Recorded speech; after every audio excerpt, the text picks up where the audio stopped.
मीठे बच्चे, जैसे बाप तुम्हारा श्रृंगार करते हैं, ऐसे तुम्हें भी दूसरों का करना है।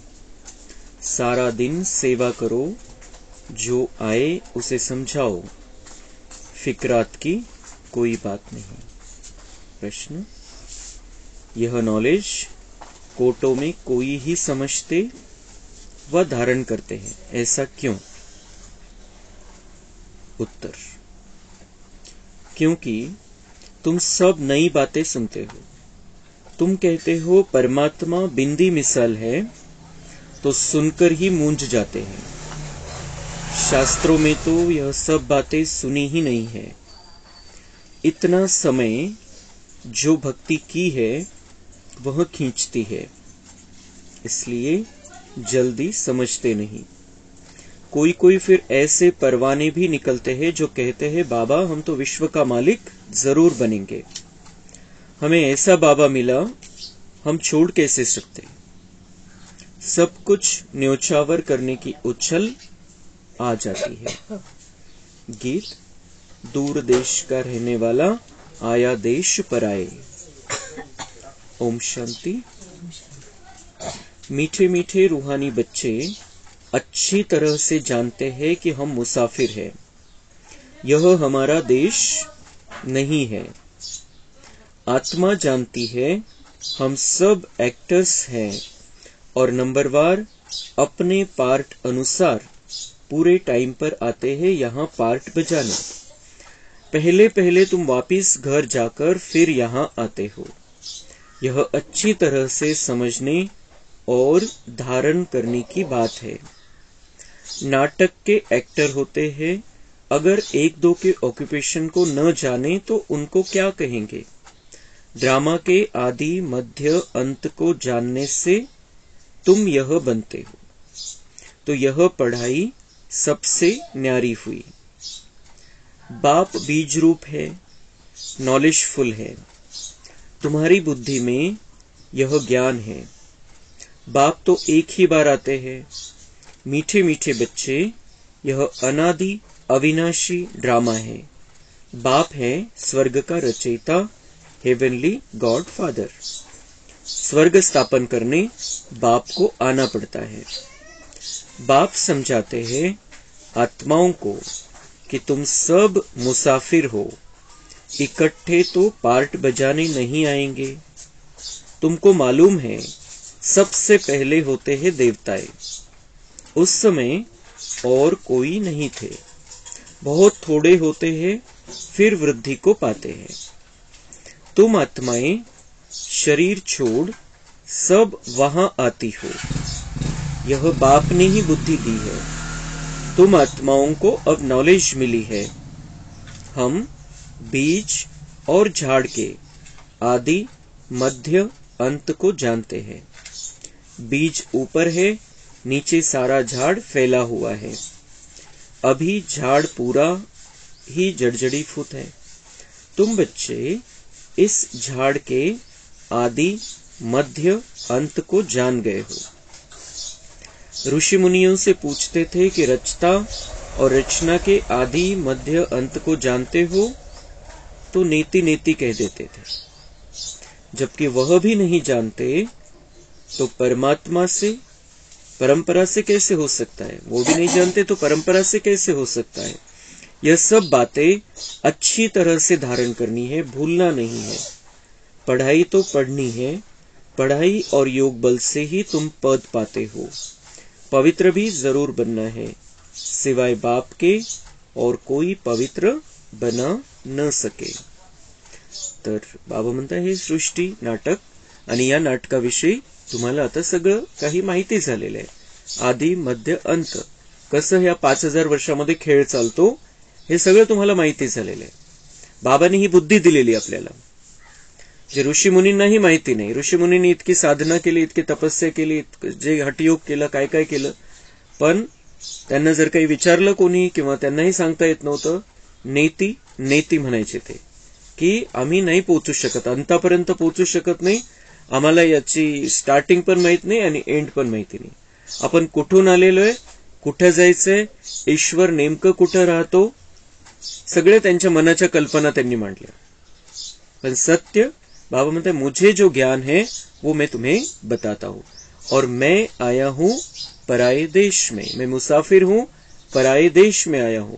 प्रवासावरती आपण आलेलो. इथं हे नाटक आहे, त्याच्यामध्ये भाग घेण्यासाठी आपण आलेलो. बाकी बाबा येतो एकदाच आणि आपण येतो आणि जन्म घेत राहतो. इथं जन्म मृत्यूच्या चक्रामध्ये आपण राहतो आणि नंतर शेवटी आपल्याला सगळ्यांना घरी जायचंय. आपण आत्मा जिथून आलेलोय तिथं परत जायचंय. शरीर इथंच सोडायचंय, आपण आत्मा इथून तिथं जायचंय. आता बाकी 5000 वर्षामध्ये जेव्हापासून इथं खाली आलो आपण, तेव्हापासून इथंच जन्म मृत्यूच्या चक्रामध्ये.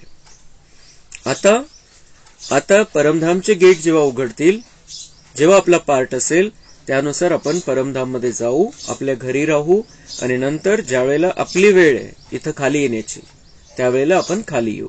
प्रत्येकाचं तसंच आहे. नाटकामध्ये ज्या कलाकाराची ज्या वेळेला त्याचा पार्ट आहे, जिथपासून त्याचा पार्ट आहे, तेव्हा तो ऑटोमॅटिक त्याला संकल्प येईल आणि ती आत्मा खाली येईल. कोणाचं स्टार्टिंगला पार्ट आहे, स्टार्टिंगला खूप कमी आत्म्यांचा पार्ट आहे. बाबा म्हणते स्टार्ट में बहुत थोड़े होते हैं और फिर वृद्धि होती है. आता इतके 800 कोटी संख्या आहे आणि त्याच्यापैकी सुरुवातीला फक्त 9 लाख आहे. खूप थोडी संख्या आहे, खूप थोड्यांचा पार्ट आहे. नंतर मग हळूहळू एकेकाचा पार्ट, जसं जसं त्याचा पार्ट असेल तशी तशी ती आत्मा खाली येईल. तो बहुत थोड़ी आत्माएं हैं, स्वर्ग है और इतनी सुंदर दुनिया है, इतना सुंदर वहां पर सब वातावरण है.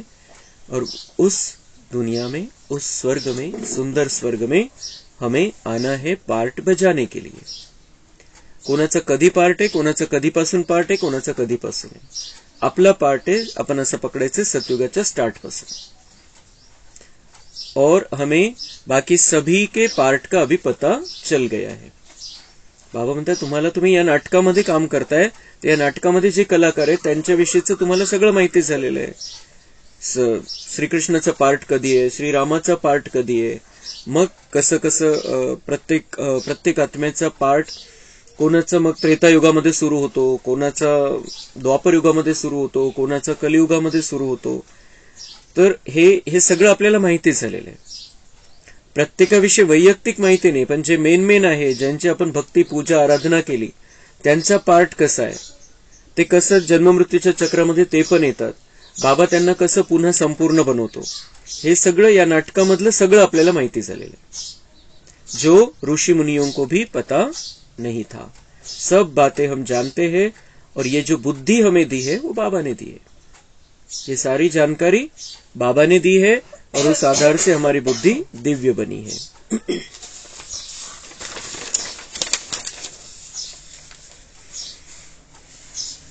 आत्माएं सब अपना पार्ट बजाती है, सब मुसाफिर है.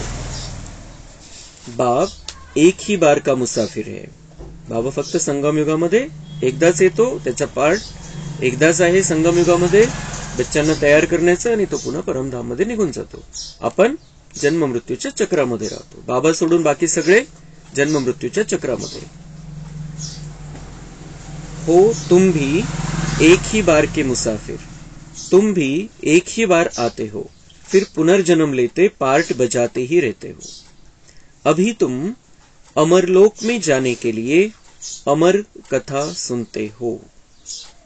ये अमर कथा है, अपने आप को अमर बनाने की कथा है.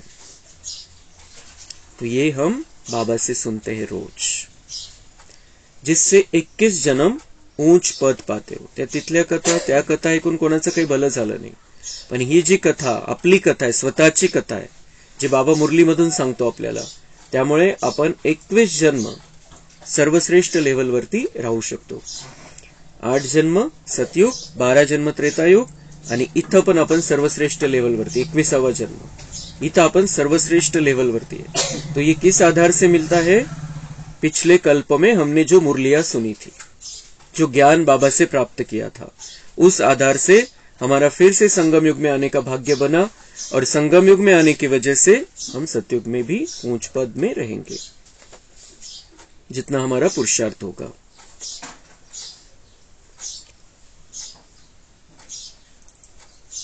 21 पीढ़ी कहते हैं ना, पीढ़ी अर्थात बुढ़ापे तक, फिर दूसरा शरीर आपे ही लेंगे, अकाले मृत्यू नहीं होगा, वह है ही अमरलोक.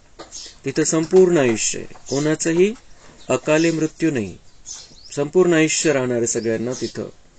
सतयुगामध्ये 150 वर्ष जवळपास आणि त्रेतायुगामध्ये 125 वर्षाच्या जवळपास. त्याच्या आधी कोणीही शरीर सोडणार नाही. तर आणि शरीर सोडेल पण तरी कसं सोडेल? स्वतःच्या इच्छेने, पूर्ण आयुष्य झाल्यानंतर. म्हणून तो त्याला अमरलोक म्हटलेला आहे. वहां काल का नाम ही नहीं, अचानक मृत्यू होती नहीं है, अचानक मृत्यू होती नहीं है. तुम एक शरीर छोड़ दूसरा लेते हो, एक शरीर छोड़कर हम दूसरा लेते हैं. मृत्यू मरण या गोष्टी नहीं है तिथं. हम एक शरीर छोड़कर दूसरा लेते हैं. और हम भी अभी बोलना सीख गए हैं कि इसने शरीर छोड़ा, उसने शरीर छोड़ा. आपल्याला क्लियर है, आत्मा जाती है शरीर छोड़कर. तो तुम एक शरीर छोड़ दूसरा लेते हो. दुख की कोई बात नहीं. सर्प को दुख होता होगा क्या? और ही खुशी होती होगी. साप त्याची कात टाकतो म्हणजे जुनं शरीर सोडतो आणि नवं घेतो. तर बाबा म्हणतात त्याला किती आनंद होत असेल. तो काही नाराज दुःखी थोडी होत असेल. आनंदाने तो त्याची कात टाकतो जुनी आणि नवं शरीर स्वीकारत असतो. तर तसंच आपलं राहणार आहे. आपण आनंदाने शरीर सोडणार, नवीन शरीर धारण करणार. हम जैसे ही उस शरीर को छोड़ेंगे, जाकर 4-5 महीने के इसमें जाके, गर्भ में जाके हम प्रवेश करेंगे.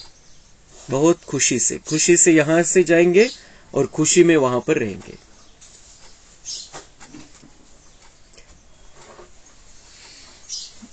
अभी तुमको आत्मा का ज्ञान मिलता है. आत्मा ही सब कुछ करती है. आत्मा में ही बुद्धि है. शरीर तो बिल्कुल अलग है. बुद्धी शरीरामध्ये नाहीये, आत्म्यामध्ये बुद्धी आहे. बुद्धी म्हणजे ते मेंदू जो आहे, तो मेंदू आत्म्याची बुद्धी वापरत असतो. ज्यावेळेला आत्मा निघून गेलेली आहे, तर ती बुद्धी मेंदूमध्ये नसल्यामुळे मेंदू काहीच करू शकत नाही. तर बुद्धी मेंदूमध्ये नाहीये, बुद्धी आत्म्यामध्ये, आणि ती बुद्धी वापरली जाते मेंदूच्या द्वारे, शरीराचं जर काही करायचं असेल तर.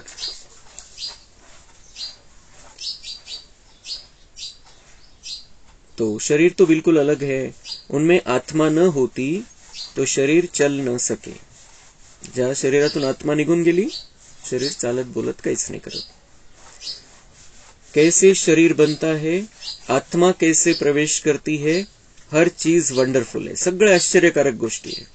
शरीर बनतं, त्याच्यामध्ये आत्मा प्रवेश करते, आणि सगळं तसं 2 हात 2 पाय 2 डोळे ते सगळं येतं. ये सब बाबा म्हणते सारी आश्चर्यकारक चीज है, लेकिन ये ड्रामा वैसा बना हुआ है, सेटिंग झालेली बरोबर. बाप कहते हैं मीठे मीठे बच्चे, तुम्हारा स्वर्ग है वंडरफुल वर्ल्ड. रावण राज्य में 7 वंडर्स दिखाते हैं. राम राज्य में बाप का एक ही वंडर है, स्वर्ग. खूप आश्चर्यकारक अशी ती दुनिया आहे.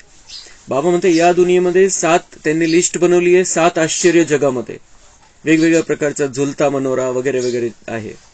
तर ते 7 आश्चर्य, 7 वस्तू दाखवलेल्या आहे की ज्या विशेष आहे, आश्चर्यकारक आहे. बाबा म्हणताय माझं आश्चर्य काय, मी ती दुनिया सगळी आश्चर्यकारक बनवतो. म्हणजे इतकं आश्चर्य की आज आपण कल्पना नाही करू शकत. इथं हे सगळं चाललेलं आहे, आणि 2036 मध्ये जेव्हा श्रीकृष्णाचा जन्म होईल, सगळं बदलून जाईल. फार मोठं आश्चर्य, सगळी दुनिया बदलून जाते की इतकं मोठं आश्चर्य आहे. आणि म्हणून कोणाला हे आश्चर्यकारक गोष्ट आहे, म्हणून कोणाला खरं नाही वाटत की आता आपण 2024 मध्ये आणि 36 मध्ये लगेच श्रीकृष्णाचा जन्म होईल आणि बिलकुल ते चित्रामध्ये दाखवलेले तसं स्वर्ग येईल या धरतीवरती. बाबा म्हणते तेच तर आश्चर्य आहे, ये सब होने वाला है.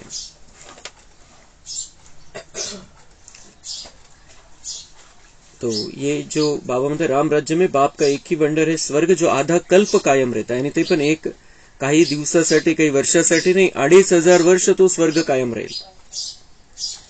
मनुष्यों ने देखा भी नहीं है तो भी सबके मुख से स्वर्ग नाम जरूर निकलता है.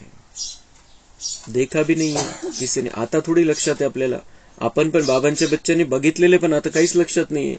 पण स्वर्गाची किती आठवण आहे. अज्ञानी, आपल्याला तर सगळं ज्ञान आलेलं आहे, त्यामुळे आपल्याला माहिती आहे कोण मृत्यूनंतर वैकुंठवासी होतो का स्वर्गामध्ये जातो की काय होतो, पण त्यांचे शब्द काय असतात, स्वर्गवासी झाले, वैकुंठवासी झाले, देखा नहीं है फिर भी मुख से निकलता है, क्योंकि था इस धरती पर स्वर्ग 2500 वर्ष तक. आणि म्हणून ते व्हायब्रेशन तर पोहोचतात त्यांच्यापर्यंत, भले ते येणार नाहीये स्वर्गामध्ये.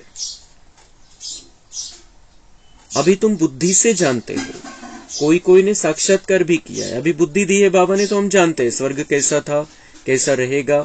आणि आपण जर मागे गेलो तर आपल्याला लक्षात येतं की आज जशी दुनिया आहे 20 वर्षापूर्वी कशी होती, 50 वर्षापूर्वी कशी होती, 100 वर्षापूर्वी कशी होती, मग 500 वर्षापूर्वी अजून चांगली असेल, 1000 वर्षापूर्वी अजून चांगली असेल. आपल्याला आणि ती चांगली असेल हे आपण तर्क लावू शकतो, पण बाबांनी तर स्पष्टपणे सांगितलेले आपल्याला की अशी इतकी सुंदर दुनिया होती, जिथे श्रीकृष्णाचं, राधाचं, लक्ष्मीनारायणची ती दुनिया, नंतर राम सीतेची ती दुनिया, खूप सुंदर. अशा प्रकारची बाबांनी आपल्याला सगळ्या गोष्टी क्लिअर सांगितलेल्या आहे. टप्प्याटप्प्यात कसं कसं या दुनियेचं परिवर्तन झालं ते सगळं सांगितलेलं आहे. आणि आपण जर तिकडे शास्त्रामध्ये बघायला गेलो तर सगळा गोंधळच गोंधळ आहे, कोणालाच काही कळत नाहीये. फक्त ते जे सांगतात ते म्हणतात की खोटं बोला पण रेटून बोला, तसं म्हणत असतात ते, बस.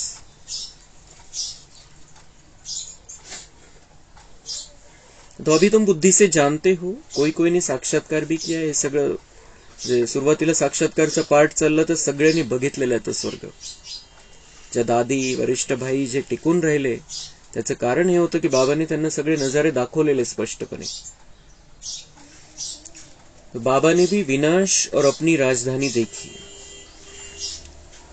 अब बरोबर यह है गीता एपिसोड. बाबा बतलाते हैं कि बच्चे यह है पुरुषोत्तम संगम युग, जबकि मैं आकर तुम बच्चों को राजयोग सिखाता हूँ और इतना ऊंच बनाता हूँ. दुनिया में इन बातों को कोई नहीं जानते. तुम बहुत मौज से रहते हो, तुम बहुत मौज से रहते हो. बाबांना गॅरंटी आहे, आपण चेक करायचंय.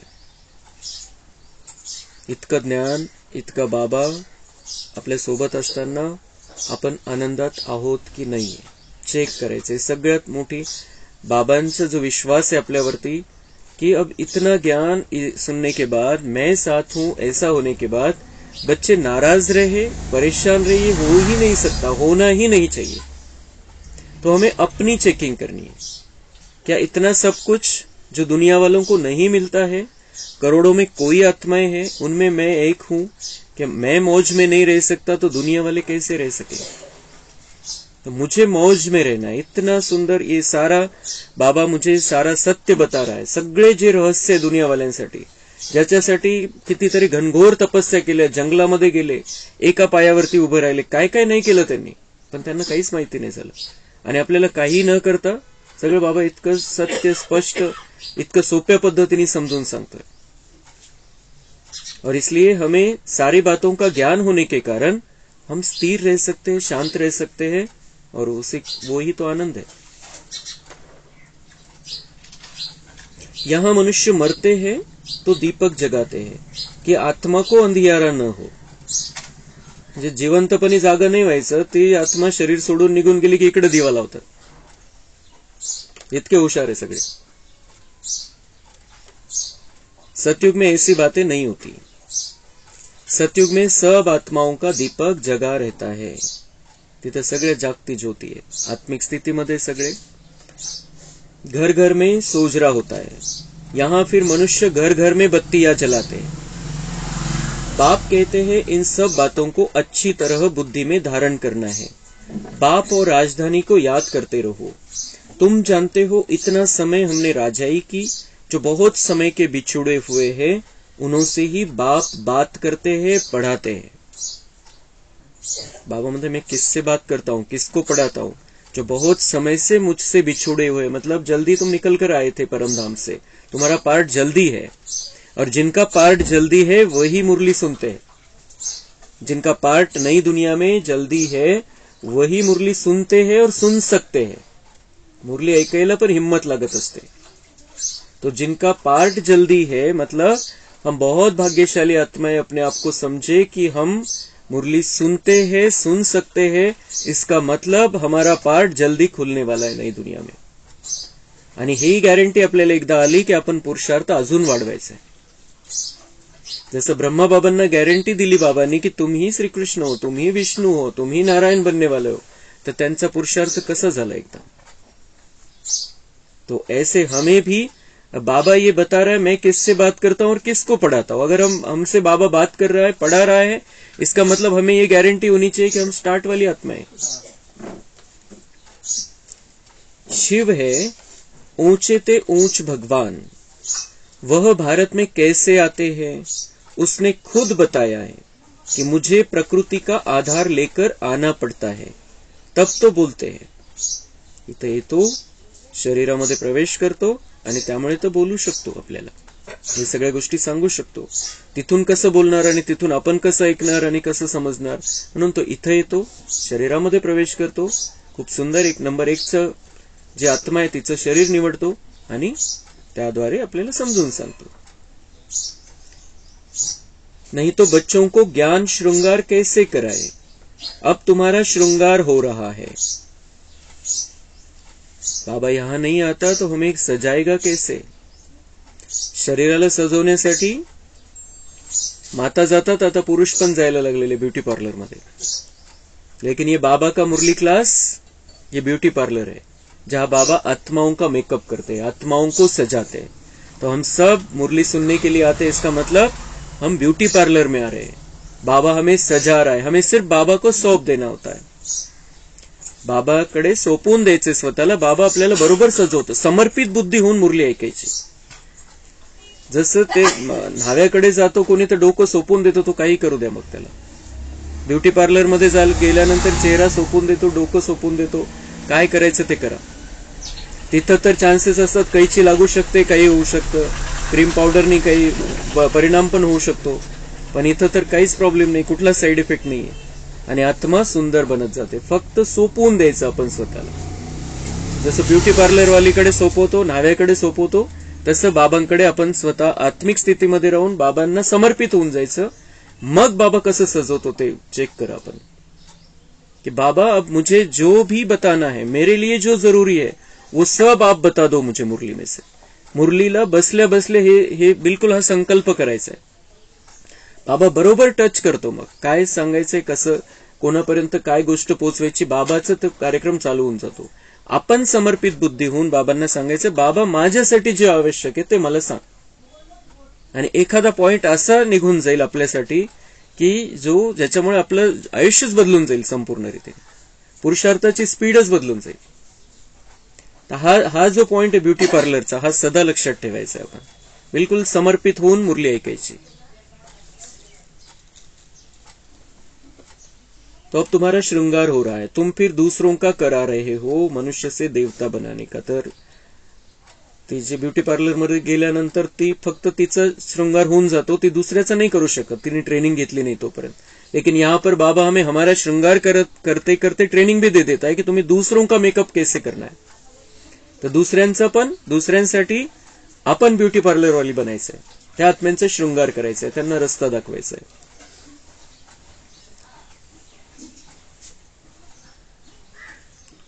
तो अब तुम्हारा श्रृंगार हो रहा है, तुम फिर दूसरों का करा रहे हो मनुष्य से देवता बनाने का. मेकअप कोणता, मनुष्य से देवता बनाने का.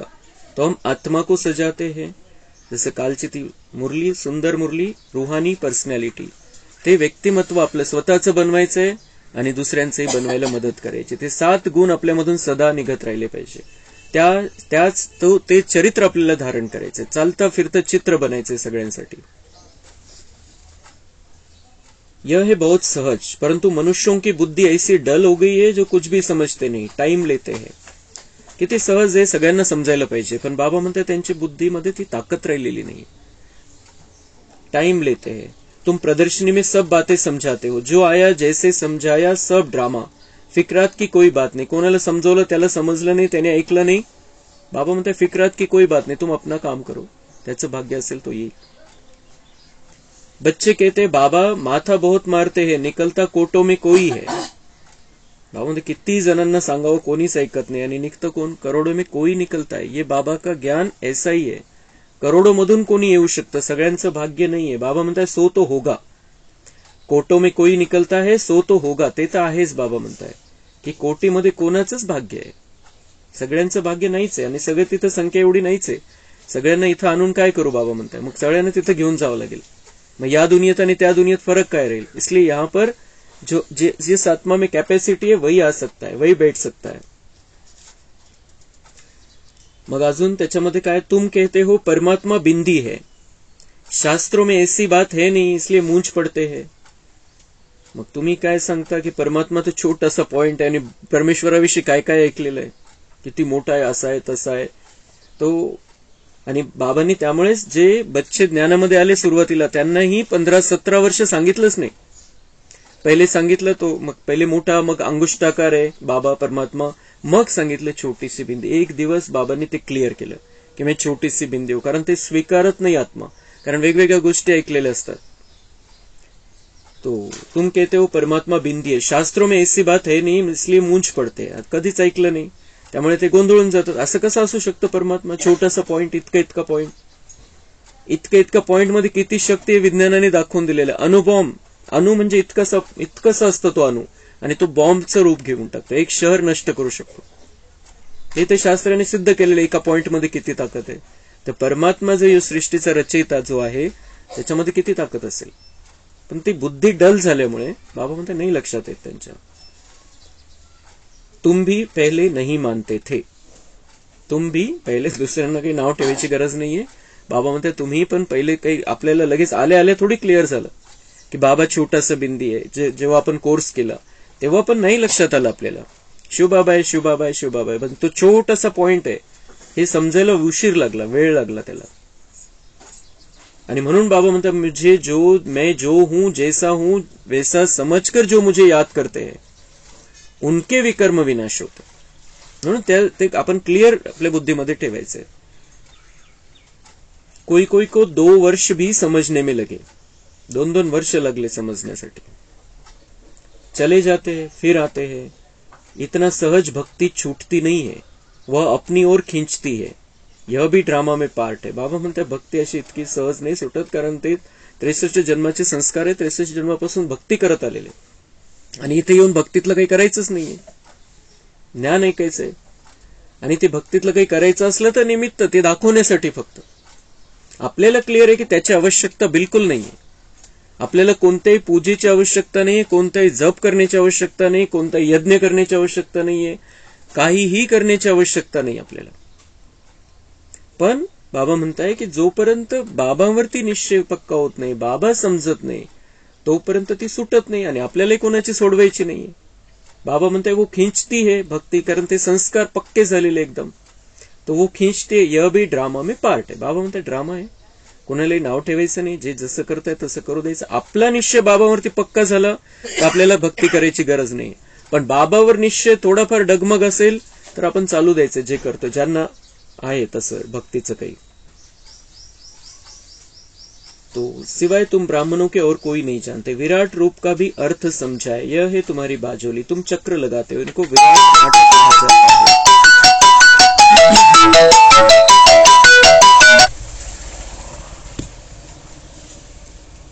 इसका भी तुमको ज्ञान है. उन कॉलेजों में तो क्या क्या पढ़ते रहते, यहाँ वह बात नहीं. साइंस वृद्धि को पाती रहती है, उनसे विनाश होना है. अभी भल तुम समझाएंगे, परंतु विरला कोई मिलेगा जो कहेगा यह तो बहुत अच्छी बात है, यह तो रोज समझाना चाहिए. कितना भी काम हो, परंतु कहेंगे हमको तो बाबा से वर्षा जरूर लेना है, यह तो अथाह अनगिनत कमाई है.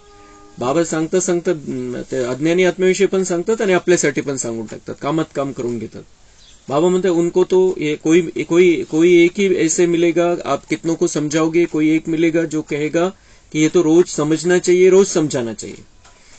मग कितीही काम असू द्या, बाबा म्हणताय कि काही बच्चे ऐसे हैं कि ते म्हणतील कि हमको तो बाबा से वर्षा लेना है, इसलिए मुरली सुनना जरूरी है, ज्ञान सुनना जरूरी है, उसको अच्छी रीति से अपने में लेना जरूरी है, कितना भी काम.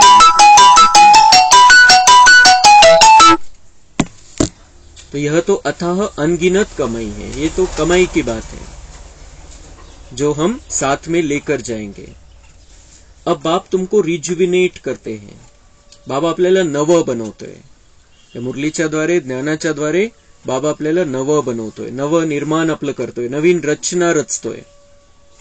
तुम्हारी काया कल्प वृक्ष समान बन जाती है, नाम ही है अमर लोक, आत्मा भी अमर है, काल खा न सके. बाबा तुम्हारी आत्माओं से बात करते हैं, बाबा आत्मा को देखते हैं, हमें भी सबको आत्मा देखना है। बाबा जो मुरली चलाते हैं वह है खजाना। जब तक बाप दे तब तक तुम बाप को याद करते रहो। मुरली खजाना है और इस खजाने से हमें अपने आप को भरते रहना है। जब तक बाप दे रहा है, मुरली चल रही है, जब तक हमें इसे अपने अंदर भरते रहना है और फिर बाद में उस पर मंथन करना है।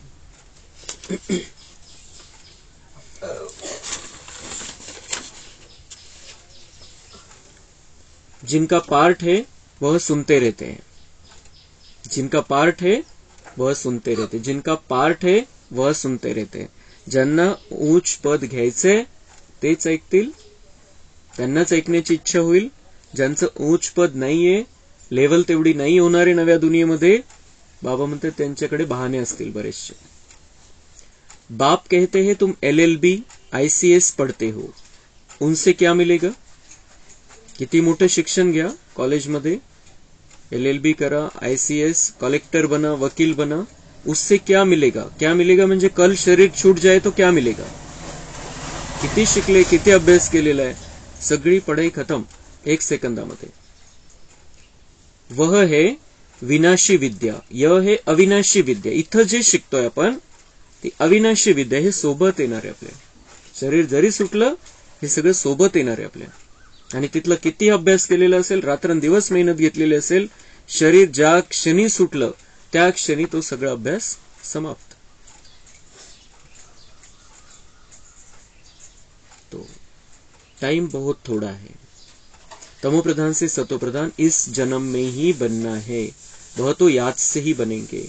और सब देह के धर्म छोड़ माम एकम याद करो। याद जन्मात इथंच आपल्याला तमो प्रधान पासून सतो प्रधान बनायचे।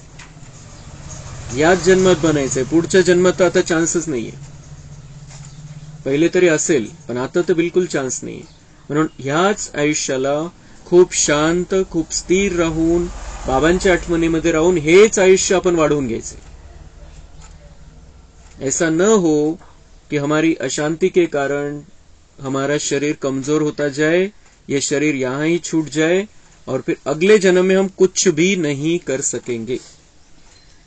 म्हणून इथं शांती, आनंद, प्रेम, सुख सगळे गुण आपल्यामध्ये आणायचे आणि इथंच राहून आपल्याला सतो प्रधान बनायचे। आपल्याला घरी परत जायचंय, हे सगळं एक सेकंदामध्ये सुटून जाणार आहे।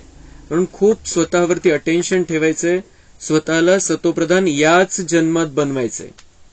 हे महावाक्य कानात सदा पडत राहिलं पाहिजे बाबांचं।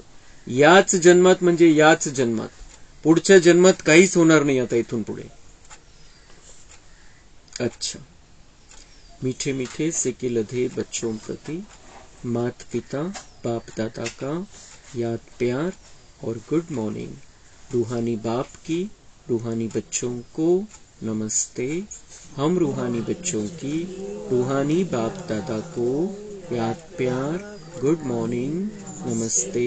वाह बाबा वाह, शुक्रिया बाबा शुक्रिया। वरदान है, आत्मिक मुस्कुराहट द्वारा चेहरे से प्रसन्नता की झलक दिखाने वाले विशेष आत्मा भव। ब्राह्मण जीवन की विशेषता है प्रसन्नता। स्पेशल आत्मे आपण स्वतःला समजून सांगायची गोष्ट की आपण स्पेशल आत्मे, आणि म्हणून ही आत्मिक मुस्कुराहट द्वारा चेहरे से प्रसन्नता की झलक। आत्मा आनंदामध्ये राहील तर चेहरा प्रसन्न दिसेल और उससे बहुत सेवा होगी और हमारा शरीर भी बहुत अच्छा रहेगा, स्थिर रहेगा। ब्राह्मण जीवन की विशेषता है प्रसन्नता। प्रसन्नता अर्थात आत्मिक मुस्कुराहट। जोर जोर से हंसना नहीं लेकिन मुस्कुराना। जोर जोर से हंसना नहीं लेकिन मुस्कुराना। जी मुस्कुराहट, जो आनंद लक्ष्मी नारायणच्या चेहऱ्यावरती आपण बघतो तसा आनंद तो चेहऱ्यावरती दिसला पाहिजे। असं नाही की आपण खूप जोरजोरात हसतोय फक्त, पण मध्ये काहीतरी चाललेलं असते गडबड। लेकिन मुस्कुराहट म्हणजे आत्मा आनंदामध्ये तो चेहरा ऑटोमेटिक प्रसन्न दिसतो, तो वैसी मुस्कुराहट।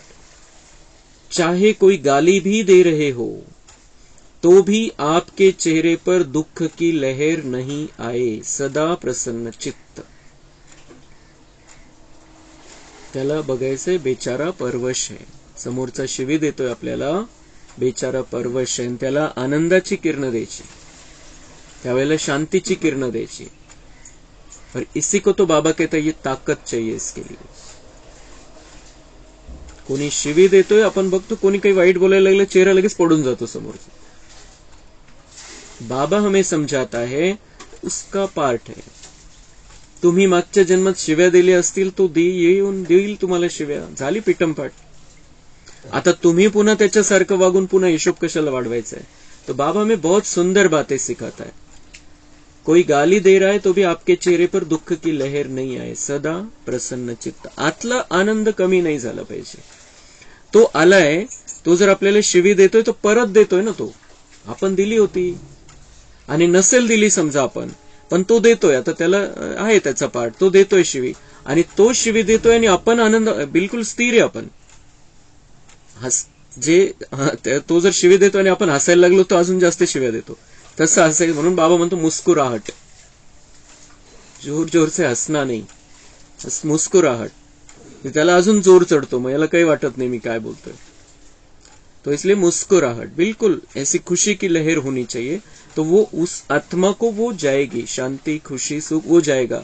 आणि तो शिवी देतोय आणि आपण त्याला जर दुआ देतोय, त्याच्याविषयी चांगला विचार करतोय, तर आपलं पुण्य वाढेल. हेच तर पुण्यकर्म श्रेष्ठ कर्म बाबा आपल्याला शिकवतो. तो तर चान्स आहे. त्याने शिवी दिली आणि आपण त्याच्याविषयी चांगली भावना ठेवतोय, किती मार्क वाढतील आपले, ते वाढतील. आणि दुसरं जर झालं असेल, आपण काही केलं असेल, तर फिटमपाट झाली.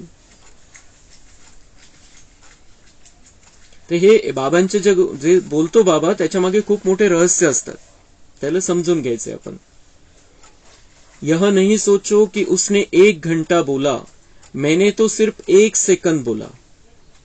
सेकंड भी बोला या सोचा, शक्ल पर अप्रसन्नता आई तो फेल हो जाएंगे. बाबा म्हणते त्याला तासभर तो बोलू द्या, तासभर त्यांनी शिव्या दिल्या, तुम्ही खूप शांत राहिले. पण 1 सेकंद आला ज्यावेळेला तुम्ही कंट्रोलमध्ये नाही राहिले, कंट्रोल तुमच्या हातातून गेला आणि तुम्ही काहीतरी चेहऱ्यावरती थोडी अप्रसन्नता आली, बोलले काहीच नाही, शिवी नाही दिली. बाबा म्हणते चेहऱ्यावर थोडी अप्रसन्नता आली, उदासी आली, फेल. 1 सेकंड पण नहीं. तो कितनी ऊंची लेवल में बाबा हमें देखना चाहता है. आणि आपल्यामध्ये ती कॅपॅसिटी, म्हणून बोलतोय बाबा. 1 घंटा सहन किया, फिर गुब्बारे से गैस निकल गई. बाबा म्हणतो 1 घंटा सहन केला, पण तो फुगा फुगत होता आणि फुटला 1 सेकंदामध्ये. श्रेष्ठ जीवन के लक्ष्य वाली विशेष आत्मा ऐसे गैस के गुब्बारे नहीं बनती. हमारा लक्ष्य बहुत ऊंचा है, हमें लक्ष्मी नारायण जैसा बनना है. तर बाबा म्हणते असं गॅस भरलेला फुगा नका बनू, जो फुटून जाईल कधी पण अचानक. स्लोगन है, शीतल काया वाले योगी स्वयं शीतल बन दूसरों को शीतल दृष्टि से निहाल करते हैं.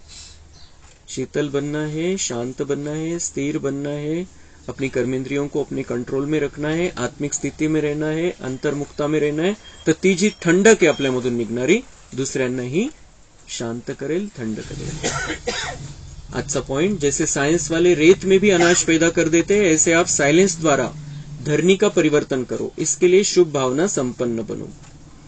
सायन्सद्वारे आता रेतीमध्ये, वाळूमध्ये सुद्धा काही अनाज होतं, पीक घ्यायला लागलेले, काही प्रयोग करून त्याच्यामध्ये तुमच्याकडे बाबा म्हणतात सायलेन्सची शक्ती आहे. त्याद्वारे तुम्ही धरणी, वातावरण जे बनलेलं आहे, आत्म्यामध्ये जी खराबी आलेली त्याचं परिवर्तन करा आणि त्यासाठी तुम्ही शुभ भावना संपन्न बना. ब्रह्मा बाप को फॉलो करो. साइलेंस की शक्ति से किसी भी आत्मा की वृत्ति दृष्टि का परिवर्तन कर दो. जैसे क्रोध अज्ञान की शक्ति है, ऐसे ज्ञान की शक्ति शांति है, सहन शक्ति है. अभी इन गुणों को अपना संस्कार बना लो तो डबल लाइट फरिश्ता सहज बन जाएंगे. शांति और सहन शक्ति, इन गुणों को अपना संस्कार बनाओ तो डबल लाइट फरिश्ता. हलके रहो, अपन बिल्कुल हलके रहो. बाबांकडे सगळं सोपवलेलं आहे, बाबा चालवतोय. बस इस स्थिति में हमें रहना है.